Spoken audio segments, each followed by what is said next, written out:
Kia ora, hey there, I'm Charlotte Squire. I'm a writer and I'm a musician, and I live at the end of the road in Golden Bay, New Zealand. I run a memoir course, I'm in the process of taking over our weekly newspaper, and I'm a singer-songwriter. These are my notes from the end of the road.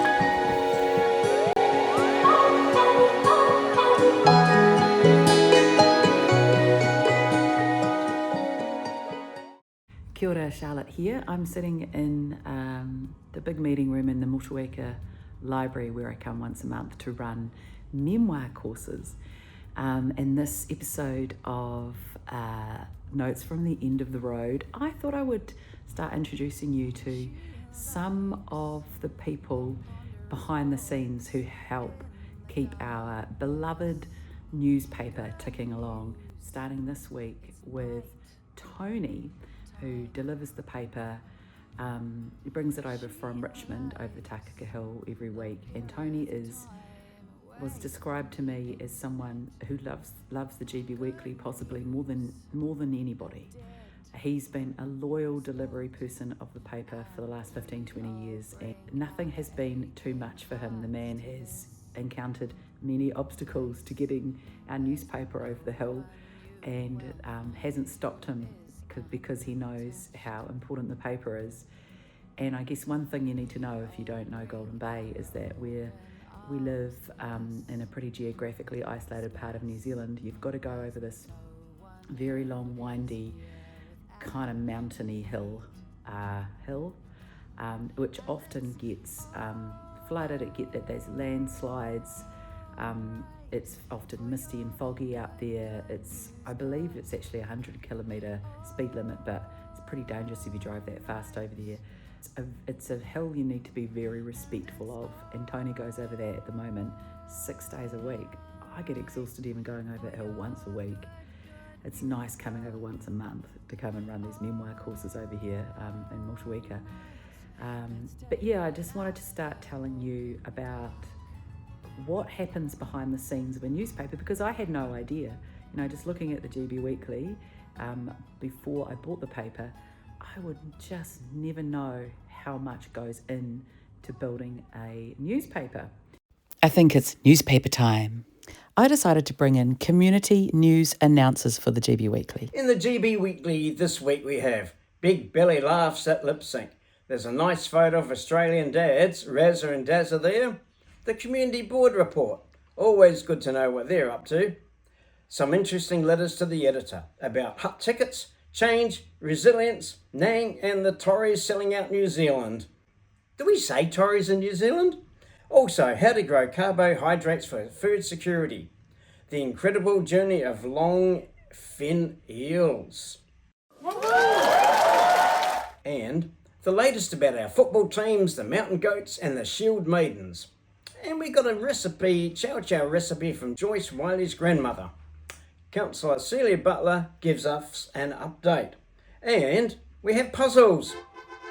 News about the Wainaro Falls mountain trail being cleared so mountain bikers can enjoy it. And the classifieds, packed full of news and adverts about your community. Find the GB Weekly in your letterbox tomorrow or for a lowly $2 around town or even online. My name is Tony Gillen. I'm the owner and operator of TG Media Freight, and my highlight is the GB Weekly. That's my paper. And how long have you been delivering the GB Weekly? For as long as I can remember, maybe 15, 20 years. I love the communication with the people and the stories that they tell in the paper, and to be able to see everything that's happening in the bay, most important. Yeah. It is. And you've been delivering it rain, hail or shine. Rain, hail or sunshine. Can you tell me about some particularly dramatic times when you had to get the paper to Golden Bay? Oh, many.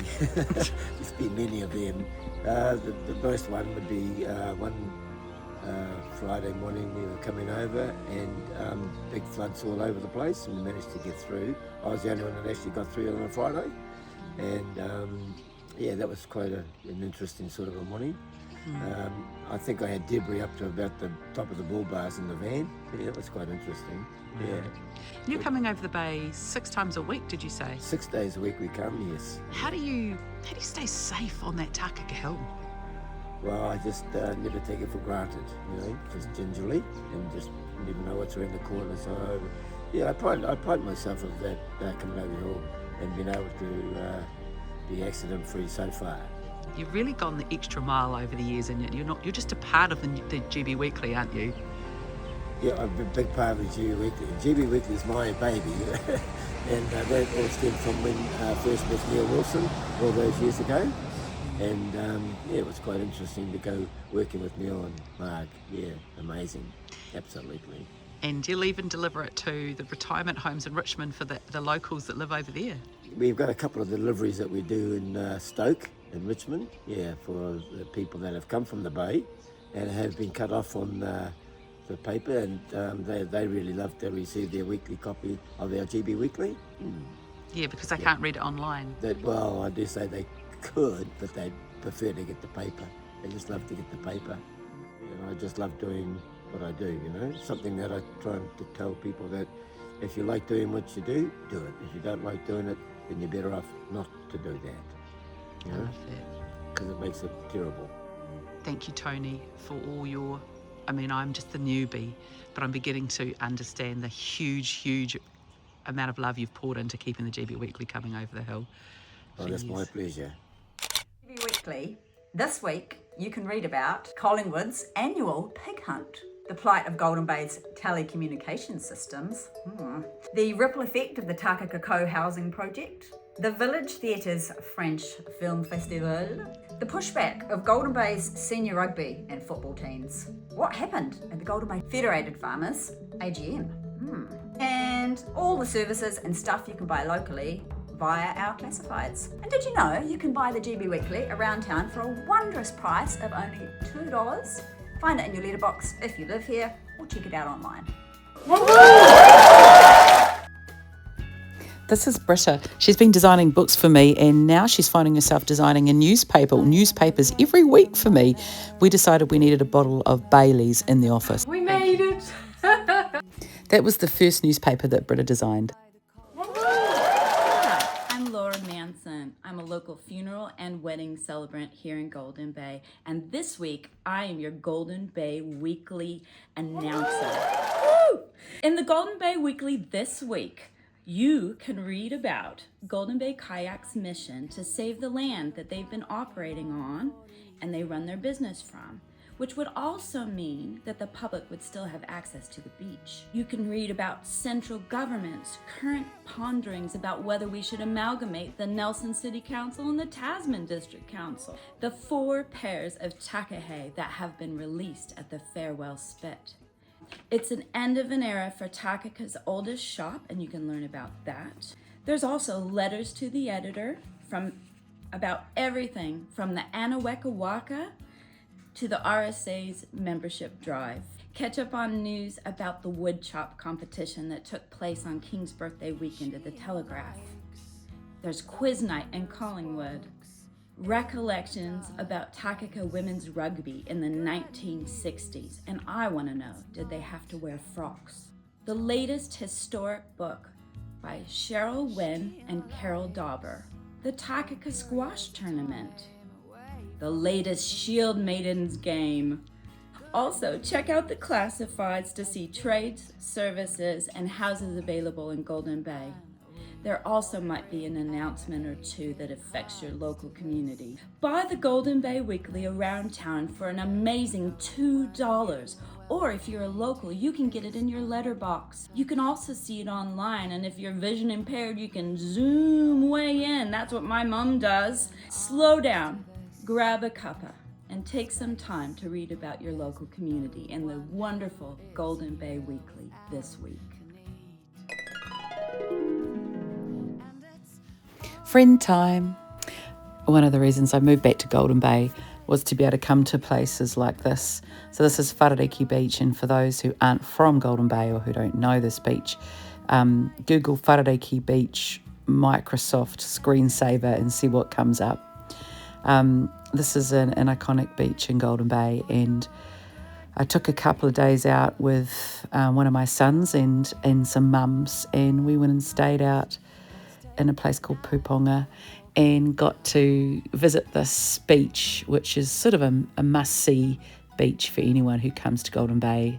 And there were occasional tourists that we stumbled across out there in the sand. It's so important right now for me to take these little breaks as I can, because my life's sort of upended lately and changed a lot. Looking back at the first video, I just had no clue what I was up for, but I was nervous and I knew it was a big thing, and I was so right. Life has changed so much since buying that newspaper. What a wild ride. I hope that you enjoyed that. So that's life for me, Charlotte, life in the fast lane.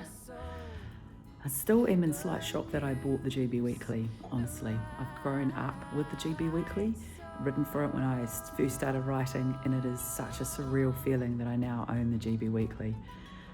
Reality really hit hard over the last few months buying the paper. Basically, it was a lot of learning. It was a lot of hiring people to replace other key people, which I'm still doing.